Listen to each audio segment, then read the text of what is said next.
Hello, and welcome to the Brave New Weed podcast. And now, here's your host, Joe Dolce. So, greetings, friends. Welcome to another episode of the Brave New Weed podcast.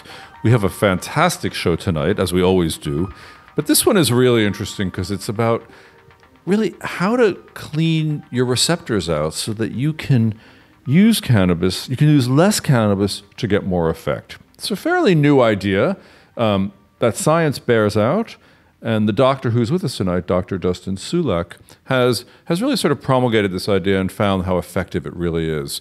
So we're going to talk a lot about the minimal effective dose to get what you want, and more modern techniques of using cannabis to really change your high and to change your healing.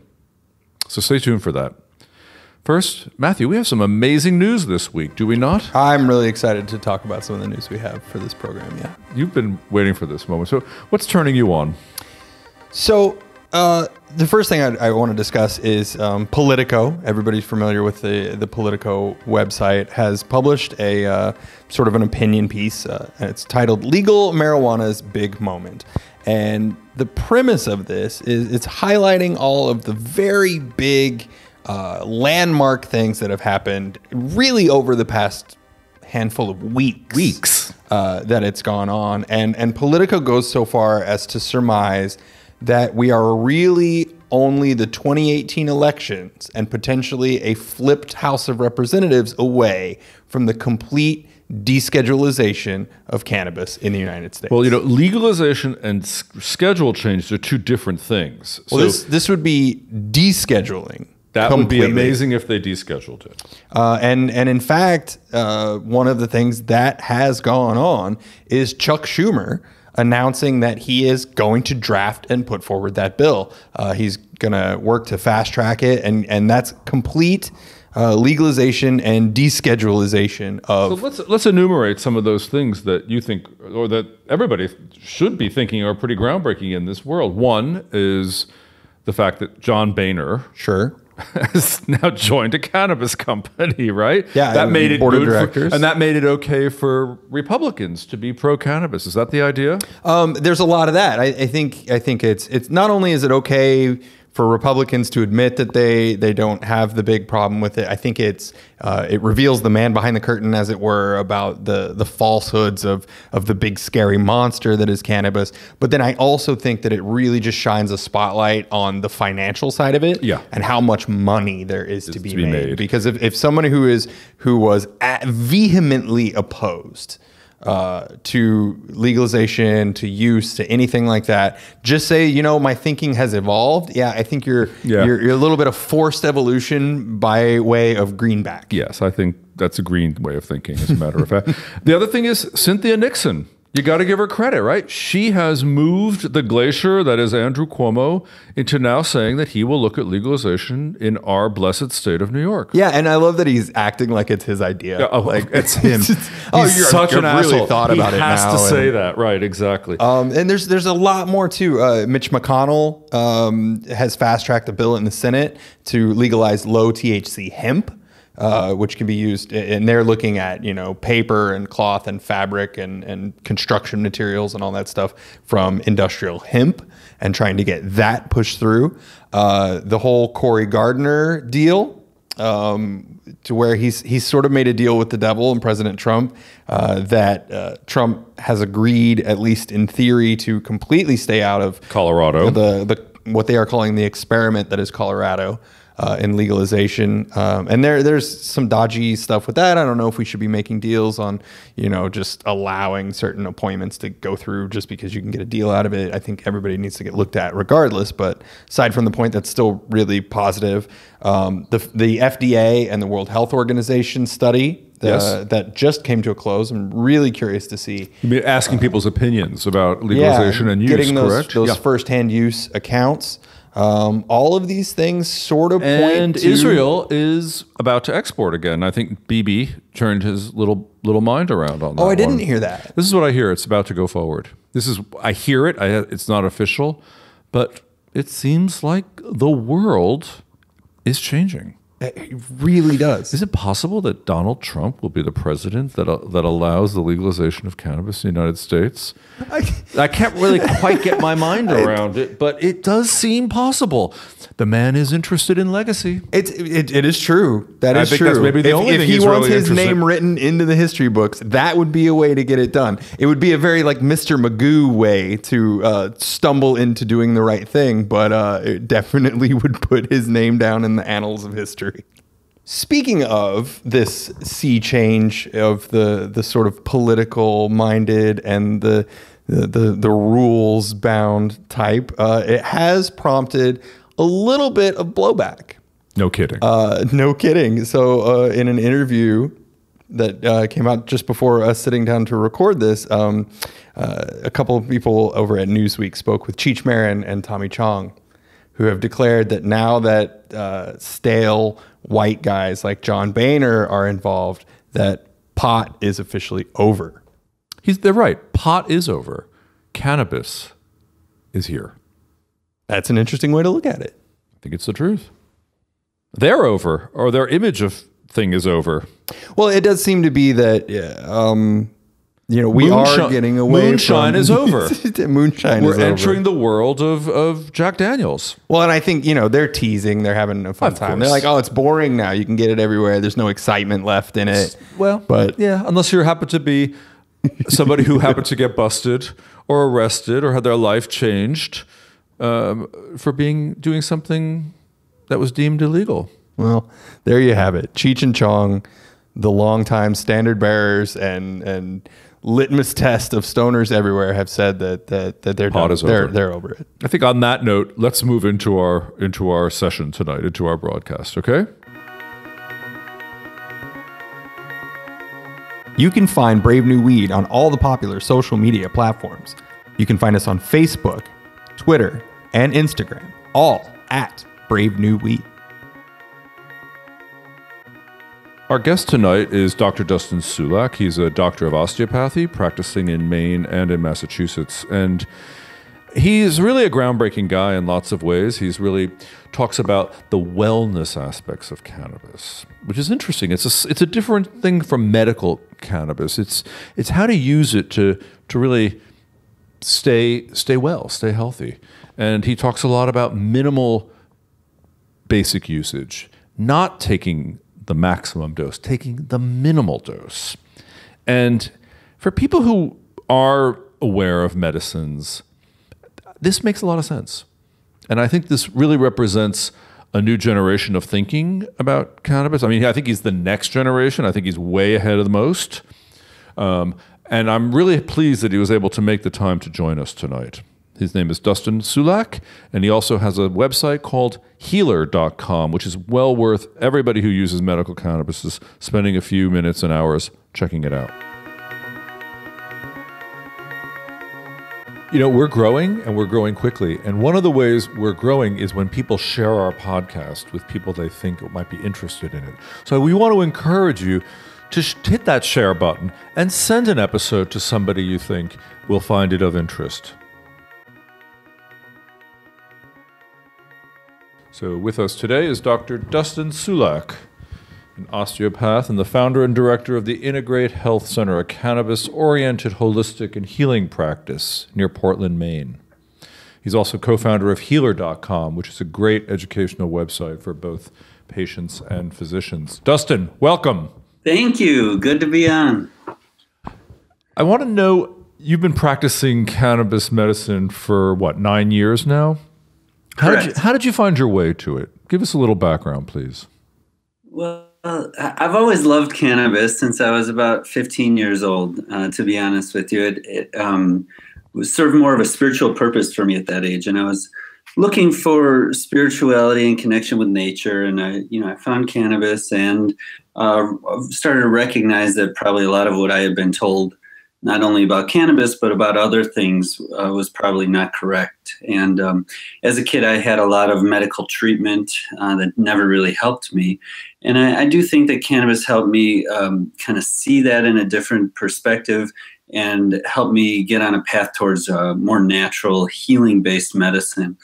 I discovered the work of Andrew Weil when I was a freshman in college. And of course, before becoming the pioneer and guru of integrative medicine, he studied cannabis and wrote about consciousness. Yeah, he wrote about cannabis. He wrote about it in the 1970s, right, when he was at Harvard. Absolutely, yeah. He did NIH, some of the original work on basic things like what does cannabis do to your blood pressure and so forth. He did that work for the National Institute of Health. So when I was in college, then I joined this group in Bloomington, Indiana called the Citizens Alliance for the Legalization of Marijuana. I just always knew that this was a good, the acronym CALM. Honestly, our tactic was really the same that it is today. It was education. Back then we were tabling in various locations with flyers and a boombox playing Peter Tosh and so forth. And, having an event once a year and just educating people that all the myths and lies, were misleading them and that this plant could really do so much for them. And so I have this long history of cannabis activism and interest. But then when I was in medical school, and I was at an osteopathic conference and a researcher and osteopath named John McPartland, who's would also be great to interview. He's amazing. I haven't interviewed him yet, but he's an amazing researcher, certainly. But go on. And so he was presenting this study that he did where he treated people osteopathically versus sham treatment, which is like a placebo, and he measured their blood levels of endocannabinoids before and after the treatment, and he found that the levels basically doubled. And so that good kind of euphoric feeling that a lot of people get after body work, instead of assuming that it's related to endorphins, this showed that it's very strongly related to endocannabinoids. So I got very interested. I ended up doing a rotation with him. And then I came up to Maine for my residency program, where there was also a faculty member named John Wojtowicz who was doing cannabis certifications in the Maine Dartmouth, very mainstream family practice residency setting. So that was unusual. I was exposed to it then. Still, I had no idea that this would be my career until I set up a private practice in 2009, and I was basically in the right place at the right time. Maine had just passed a law that it greatly expanded our medical cannabis program. And besides Dr. Wojtowicz, whose panel was basically full, I was the only doctor in the state that was willing to certify a patient for cannabis. Wow. So suddenly what I thought was going to be osteopathic manipulation, hypnotherapy, I also have a background in that, in a healing arts type practice, very quickly became a cannabis-focused practice that had to grow extremely, extremely fast. And so I think, I went from being a micro practice to having 3 or 4 providers supporting me within the first year. It just really skyrocketed. And altogether, we had 3 locations. We no longer have the location in Burlington, Massachusetts, so now just 2 locations in Maine. But over the years, we've seen altogether about 18,000 patients. And currently, myself and my colleagues follow about 8,000 patients who are all using cannabis for real debilitating conditions. And, these are not just, 20-year-olds who want a certificate to use it legally. These are folks that are sick, and it's just incredible, the results we see. I love it. So that's a pretty great journey. I want to ask you, you're also sort of an avatar. You've come up with a lot of interesting theories, many of which I've shared with people. Many other doctors are taking them on. And I want to discuss a few of them with you. One is minimal dosing for maximum results. Can we talk? Sure. Well, this was one of the first things that I noticed in my own personal use in my late teens and 20s was that when I seemed to be using more and more cannabis, it started doing less and less for me. And when I cut back, it started doing more. And then as a clinician, I remember in one day, I saw a lady with MS who told me she takes 1 puff before bed on average 3 nights a week. And if she does that, and that's all the cannabis she uses, she no longer leaks urine. She remains continent. 1 puff. Yeah, 1 puff. 1 puff. 1 puff 3 times a week. And then I, saw a guy who's smoking 12 joints a day, and he's in a lot of pain. And of course, as an osteopath, I put my hands on these people. I feel what their bodies and their tissues are telling me. And I could just totally tell that this guy who was taking the 12 joints a day was not doing nearly as well as the lady who was taking, one puff 3 times a week. And of course, I wasn't comparing apples to apples, but this kind of light went off in my head that maybe this guy could do better if he cut back. So I suggested that he cut back. And when I saw him for follow-up, he said, yeah, wow, this is amazing. It's actually working for me.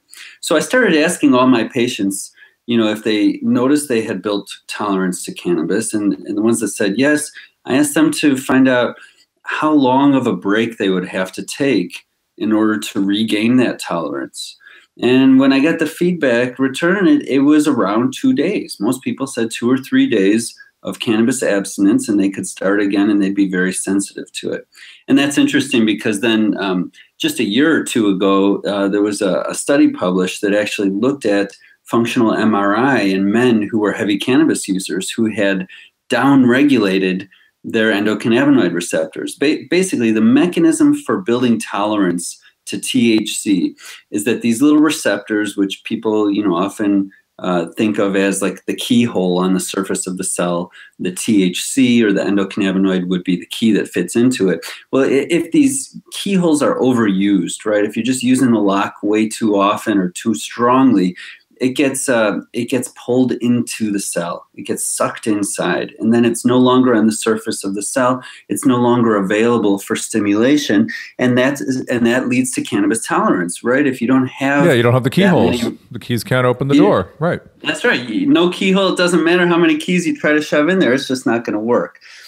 And so this is what started me on this path. And I was seeing so many people that were using too much cannabis. I had to develop a protocol that was really standard for them to decrease their dose and improve their benefits. And, I used the feedback I got. I put it out there on the internet, first on YouTube. Now it's on healer.com in a really easy to kind of walk through way. And it works. People go through this 6-day protocol. Afterwards, they're using less than half the amount on average and feeling much stronger benefits from it. Yeah, it's amazing. I mean, it's sort of insight into the obvious, but it's really true. It's also useful, I think, because it cuts down the cost of medication, right? Cuts down the cost drastically, cuts down the side effects, makes it so there's more medicine available for the rest of us. I mean, it's good for everybody. So do you call that receptor cleansing? Is it like a version of cleansing the receptors? I call it sensitization.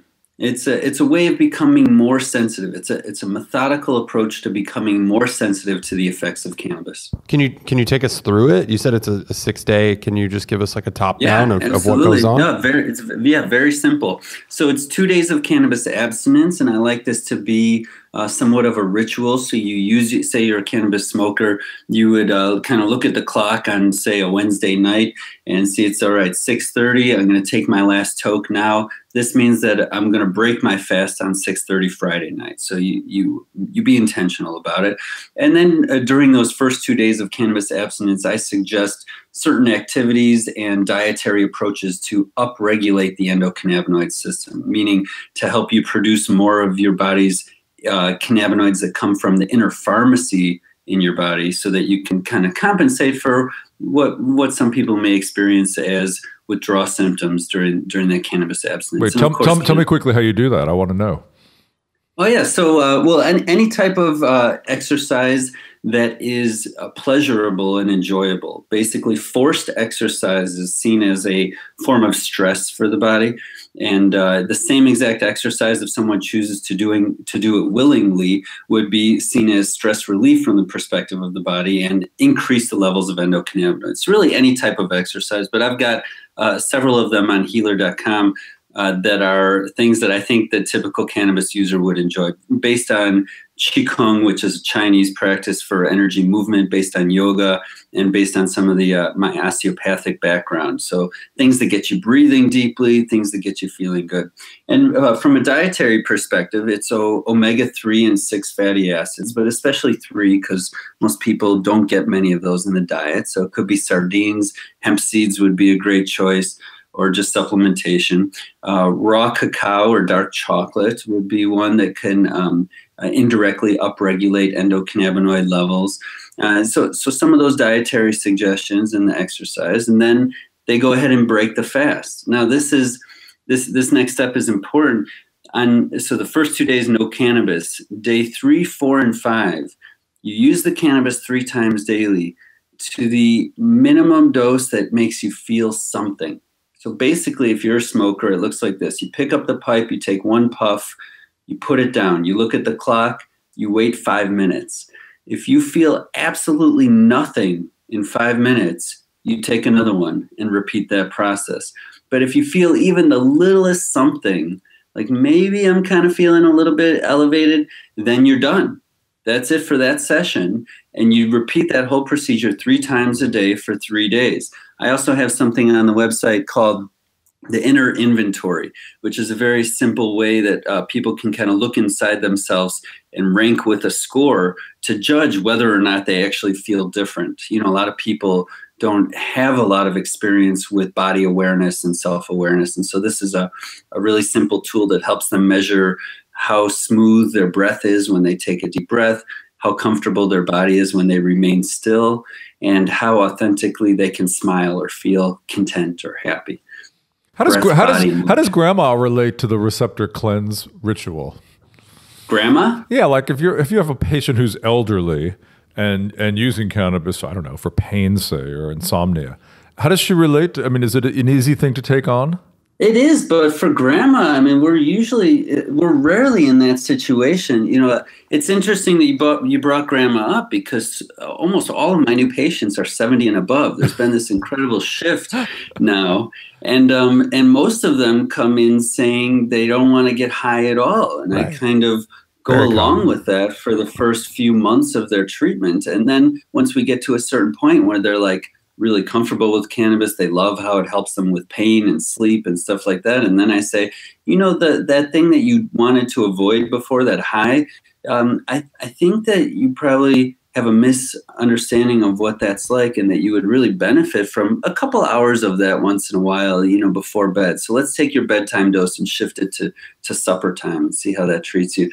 And they love it. You know, I get reports back like, I have a new perspective on my challenges, or, you know, wow, I felt so connected to the universe, or my God, the lovemaking was incredible, you know, from grandma.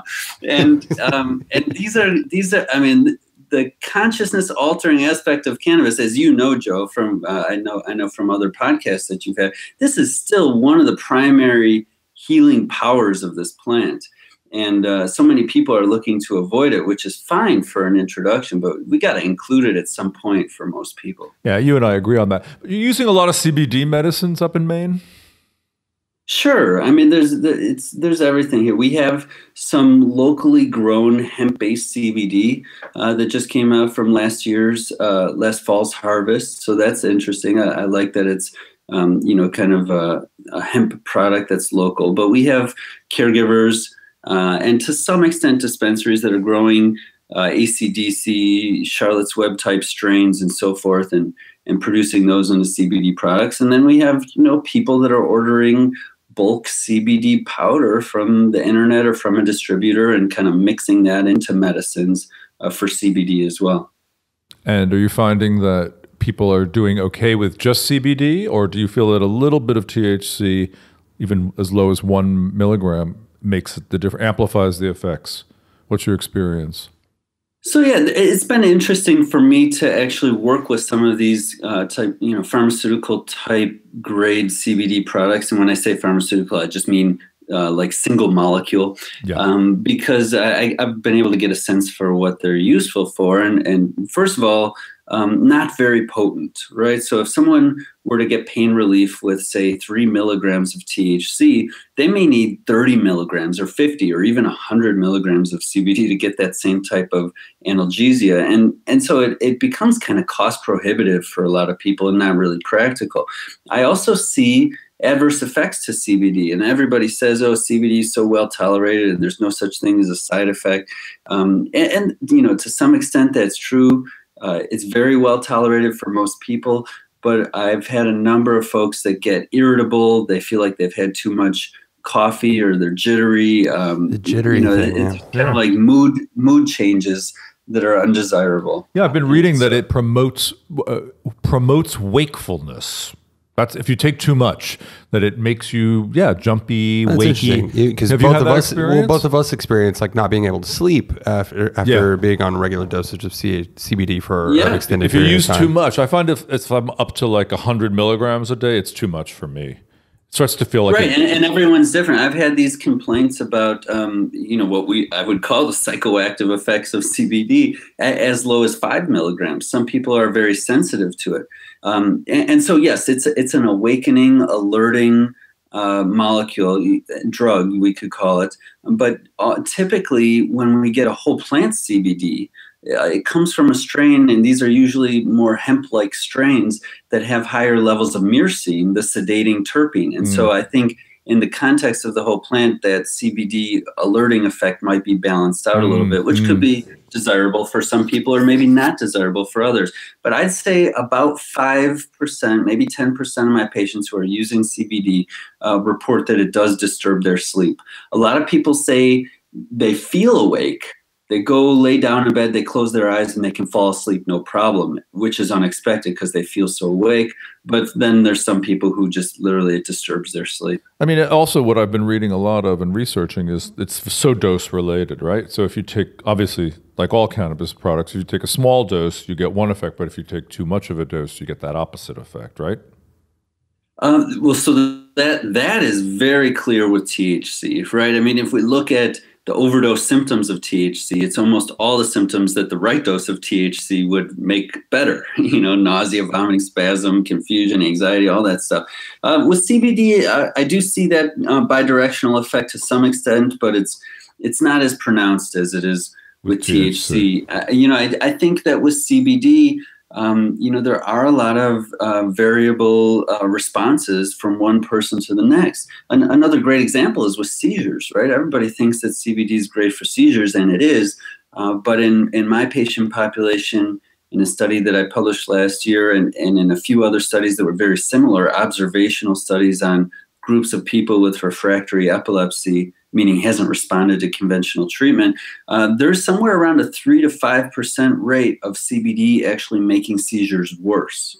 And, I think the reason for this, Joe, is that CBD is what we would consider a dirty drug. It does not have one mechanism of action in the body. It doesn't even have 3. It has dozens. It is doing so many different things to various receptors and neurotransmitter levels and, et cetera. It's a miracle that it's got the safety profile that it has because it's doing so many freaking things in the body. But it's a beautiful medicine. It's incredible. And just to circle back to your original question, absolutely, it works best in combination with THC. Even if it is, like you said, just 1 milligram of THC, a dose of THC that's well below the psychoactive threshold, that will synergize and potentiate the benefits of CBD, and they just go so well together.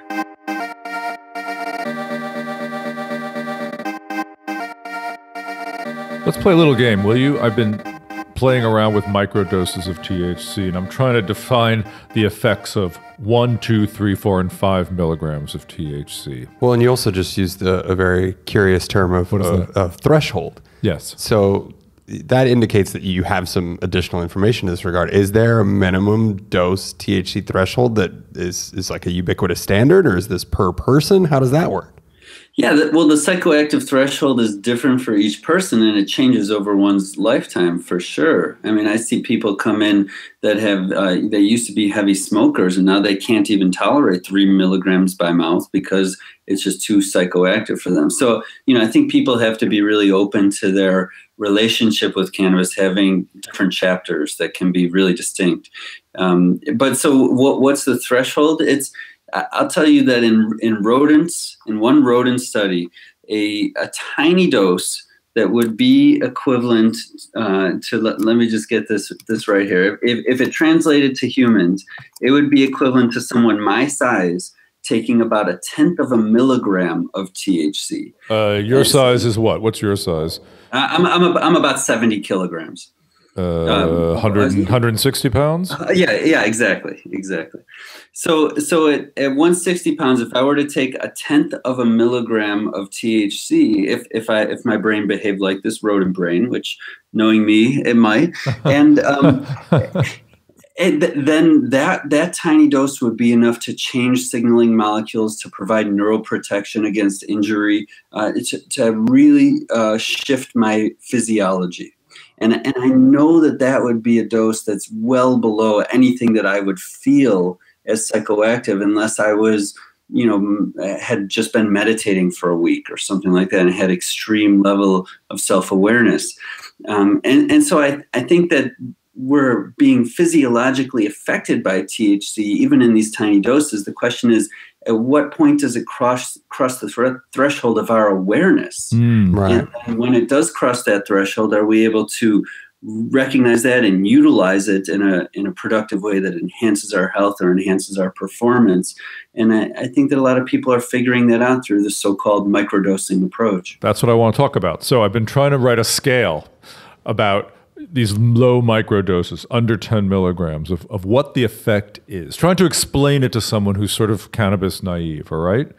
And I'm thinking, here's what I'm thinking, and I want your input on this, right? So like 0 to 1, no effect, really, very difficult to feel. 2 to 3, slight. 3 to 4, maybe you'll turn a smirk into a smile.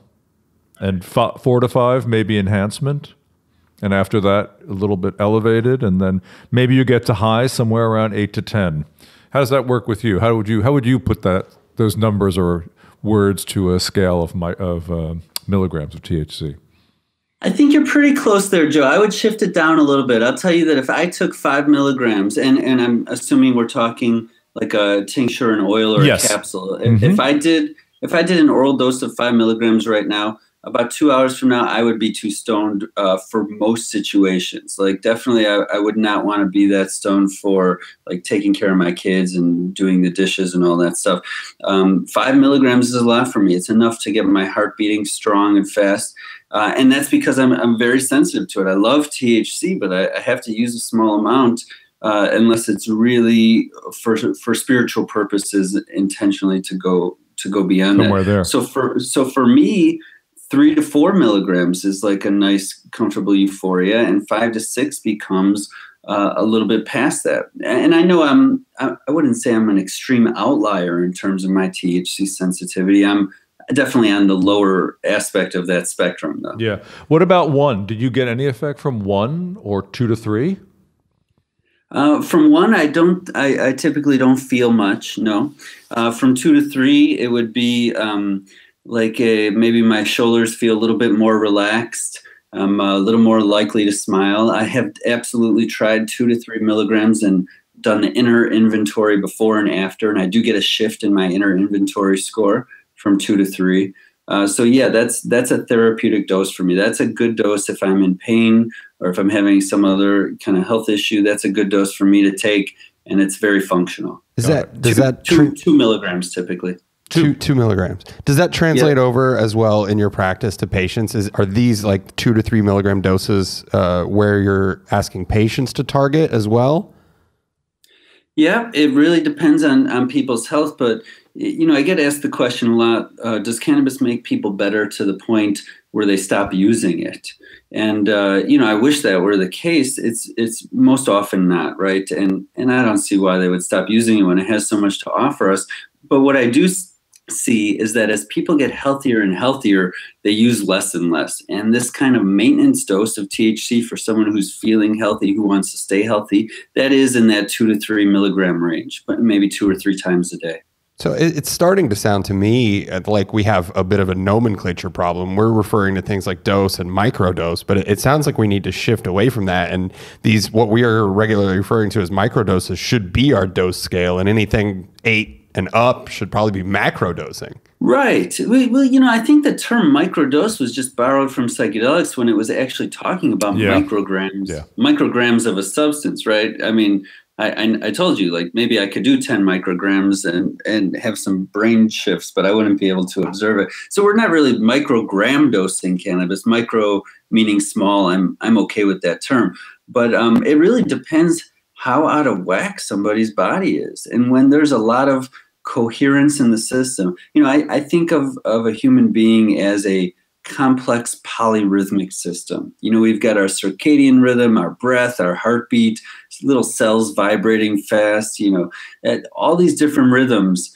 They can have a level of coherence where it sounds like a symphony, or it can be full of discord and it can sound like noise. And I think that when a patient comes in a lot of discord and all their systems aren't communicating and harmonizing with each other, that person's going to need a lot more cannabis, a much higher dose. Higher dose to be therapeutic, higher dose to be psychoactive, and so forth. And as people get healthier and healthier, more coherence in their system, they tend to need less. And most likely, one reason for that is that they're making their own endocannabinoids, and their system is highly tuned. Just like someone who is lean and fit and in great shape from exercising, they don't need much insulin. Their fasting insulin level is very low because their insulin receptors are just ready to use that stuff. Their blood sugar is tightly controlled, versus someone who's borderline diabetic that needs really high levels of insulin even to drive a little bit of that glucose into the cell. I love that description. It's beautiful. It leads me to the question of cannabis for like promoting health or wellness. Tell me about what your experience is with that. I mean, there's a lot of talk out there amongst the cannabis aware about all this, but can it be used as a wellness promoting, and how does one do it?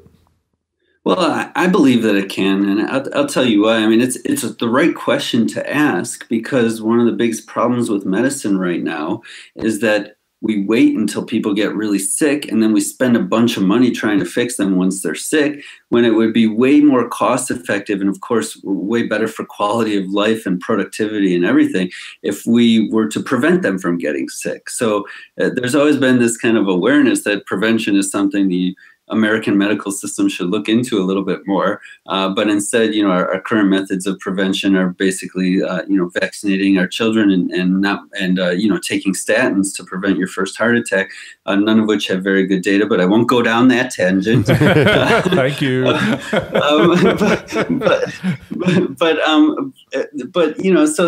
It's the right question. If cannabis can be used to treat the most difficult conditions in medicine that have failed to respond to all of our conventional treatments, if it can be successful in those scenarios, can we use it to prevent those same diseases? And I absolutely believe the answer is yes. In fact, we are, of course, already using cannabinoids to keep us healthy and prevent disease from our inner pharmacy, the endocannabinoids. This is happening from before we're born to after, to the time we die. And if we have an illness, if we have an injury, our bodies make endocannabinoids to help us respond and heal to that process. So it's the endocannabinoid system is a perfect target for health promotion and disease prevention. It's already being used that way. The plant cannabis has several compounds that interact with the endocannabinoid system, and then it has many other compounds that are health promoting in different ways. And so, the question is, where's the evidence? And I've looked for this. If you find the animals that have received the highest doses of THC for the longest period of time, this is from a toxicology study done by the U.S. government in the late 90s. And mice were getting, I think, 50 milligrams of THC per kilogram of their body weight per day for about 2 years. Ridiculously high doses. Yeah, it's nuts. And they were, and the mice that got that high dose of THC, they had less of every type of cancer.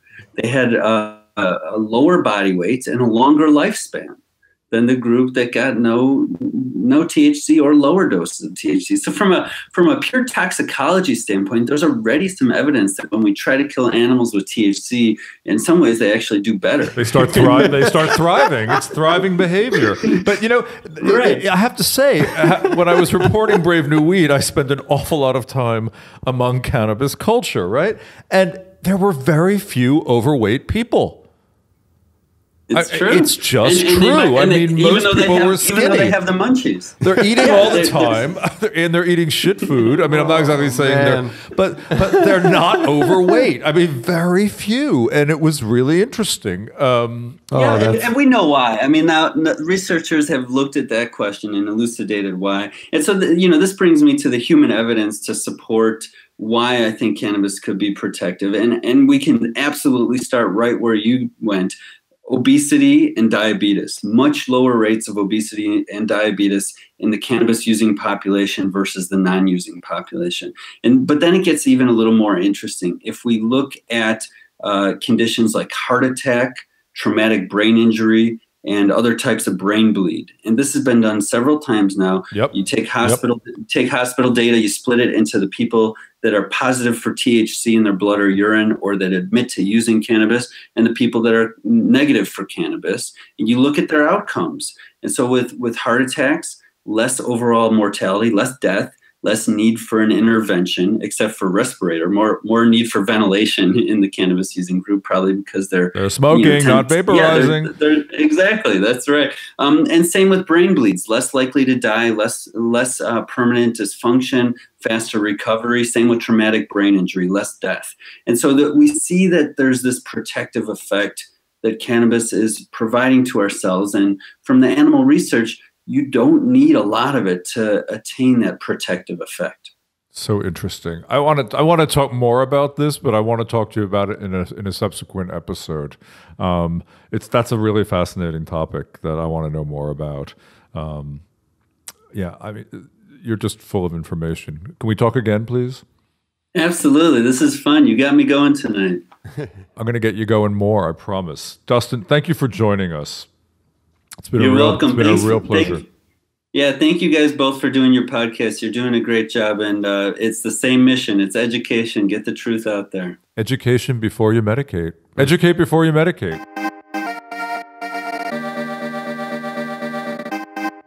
So Matthew, this is I think the next frontier of cannabis, using the plant for actual wellness. Seems like he got really excited. Dustin Sulak got really excited when we started talking about this topic. And it interests me in a big way. Does it you? Oh, yeah. In the first day, it's funny. I was just taking my notes, and my big takeaway from the interview for the longest time was that it seems that we're all taking too much. We're all overdoing it. But then right there at the end, when he was talking about the massively dosed mice, I'm like, well, hell, maybe we're not taking enough. Maybe we do need to be going through the breach on this and coming out Superman on the other side, because the results of the data and those studies, that's astounding stuff. I know, but I think we all know people who've been smoking for just too many years, too much for too many years, and you know that brain fog, you know that look, you know that glaze in the eyes. But they're not having heart attacks. They're not having heart attacks. They probably not are, obese. and they're not overweight. It's true.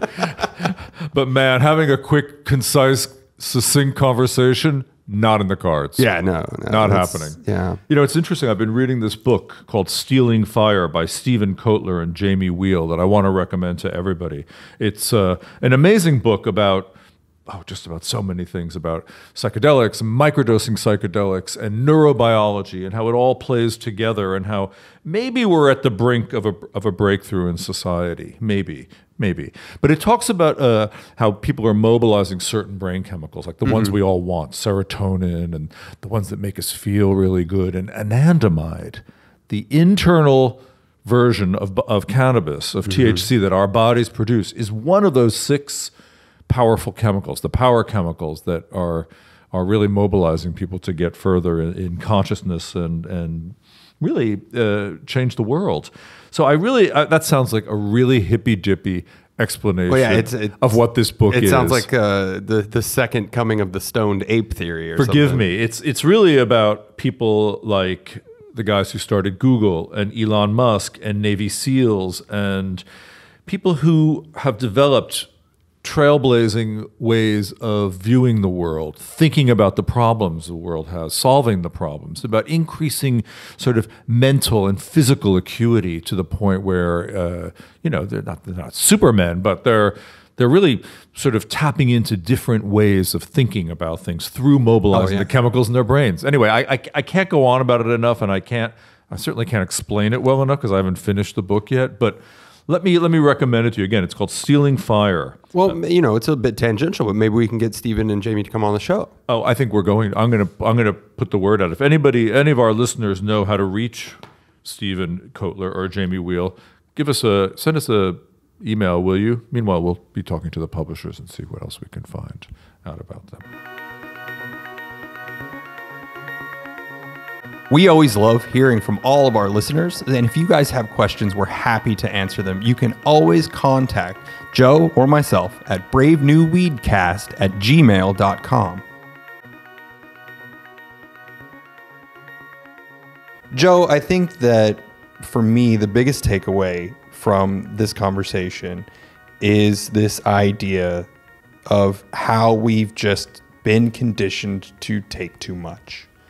It's true. We had never known. I mean, whoever knew that there was a dose of cannabis and that, we could measure what we liked, because really you just got what you had and you smoked it, and that was it. Yeah. And it's a new world. It really is. And, in an interesting way, the things that were the fears for the reasons that were constantly rolled out to keep it illegal is, if everybody has access to it, then everybody's going to just do too much all the time.